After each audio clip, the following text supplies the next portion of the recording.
Before I would say anything, my very sincere apologies for not being here, as I was supposed to be the host and part of this arrangement, but due to some very unavoidable circumstances, I had to rush towards that Rahim Yar Khan incident aftermath. So my very sincere apologies for not being here. As I've been told that all the chairmen of SOUP and office bearers and the vice chancellors and all academia present here, my two words for this August meeting is that I have been trying and striving my best as a member, as a part of the cabinet, as part of the government, as opposition benches member, that these universities, they are basically the game changer for our nation. And you, ladies and gentlemen, sitting here, are leaders of this education and this changing environment. Now, the appetite we have for higher education, it is speaking volumes. Even in the towns of rural-urban character, there's a huge bulge of youth which want to go for higher education. They want an infrastructure there. Whether we can do it, the state can do it, the answer is no. So the private sector has to take the lead there. The private sector has to step in, and they have to impart that quality education to the best of their ability.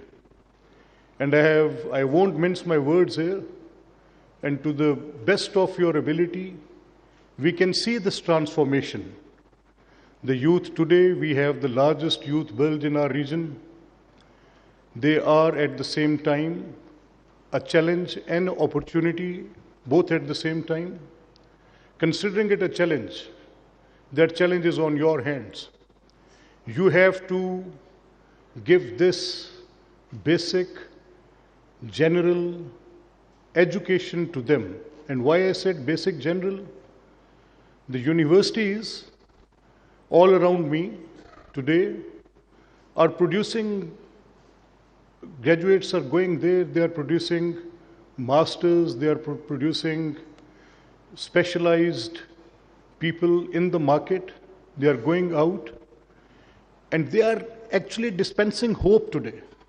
And you are the torch bearers for that. So my first, I said that I'll be just having my 2 cents here, where all these esteemed people I could see my teachers sitting here, I could see from those who we have been learning throughout, I could see Mr. Imran Masood here, Dr. Mukhtar Saab, Mujahid Kamran Saab, and if I just keep on naming, Dr. Umar Farooq is there.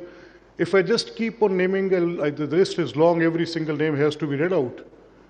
But the first point is that this basic responsibility on your shoulders today is that we have to stand to the occasion, and you gentlemen and ladies present in this house are actually doing that right thing. Secondly, while we are legislating on that, now the system we have is that once we are giving charter to the universities, let it be very clear on those premises that once we give charters, those universities should specify the exact education which they are going to impart there. They should be speaking of their faculties.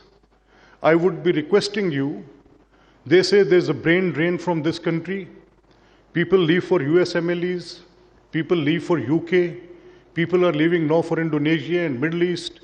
People are going for their opportunities with the multi-sectoral and corporate world. They are just, where they find good opportunity, they go there. But why are we constrained that I have not seen a single piece of legislation in last 10 years since we are giving charters to the universities. No university is offering, importing those teaching good names. If one man can go there and give billions and millions of dollars in foreign exchange, my son goes there, your son goes there, they name the universities that we are going to country A, B, or C. Let's import teachers from those countries. Let's bring faculty here. Let's bring modern innovations here. Let's bring more education to it, which we are sending our children there outside, abroad. It could be part of here. But I have consulted with so many vice chancellors, and I have had word with so many educationists. None of the charters have that incorporation. No piece of legislation is asking for that. So these are my two basically suggestive, rather requests, that once you are thinking in your syndicates, let's think over it, that we can, and now the world is open for this. Let's open up the gates here also. Lastly, the government, I believe, is, to my understanding, I was part of one youth convention which Dr. Saab here was, Higher Education Commission was hosting it. The type of questions are very superficial now. Once we engage with the youth, a gentleman, a boy stands up, he's a graduate or undergraduate, he just stands up at the back, and he, in a very aggressive manner, he addresses his leadership sitting up on the chair. But those questions are not substantiated with correct facts and knowledge. Where do we lack it? Is the knowledge. It has to be imparted. Is this IT revolution taking the total knowledge base education away? Is it just bringing us to the point where we focusing on our results, good results, degrees with certain marks, but not having that exact knowledge which was actually the purpose for book readings and which actually was the university's actual role to play.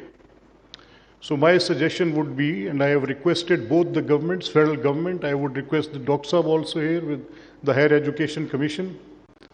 I have taken that responsibility.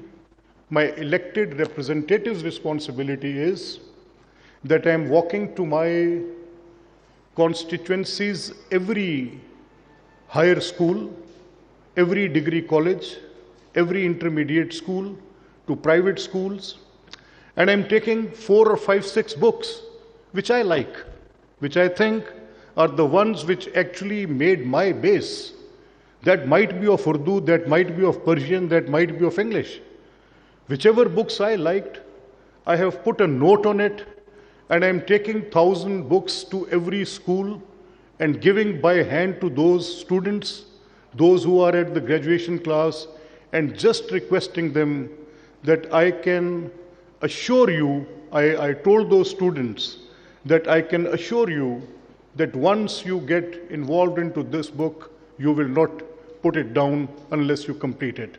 And that book will leave a lifelong transformation on that boy or girl who is reading it. So I would suggest to all the honorable leaders of this area who are going to actually, I believe, transform this generation to a knowledgeable generation. This is a knowledge world today. I cannot deny the utility of artificial intelligence. It is there. The world is actually relying upon it. But that artificial intelligence has to be substantiated with the material exact reasoning. अगर वो मंतक नहीं होगी तो वो artificial intelligence पर based वो तालीम गालिबन कुछ ना कुछ लैक कर जाएगी। तो मेरी आपसे दरख्वास्त है, लार्जली आई वुड रिक्वेस्ट कि these are my 2 words, otherwise sitting आपकी इस in presence of all faces I could see, मेरा बोलना ऐसे ही है जैसे मैं वाक़तन सूरज को चिराग के सामने लेकर आ रहा हूँ। बहुत शुक्रिया आपका, थैंक यू वेरी मच।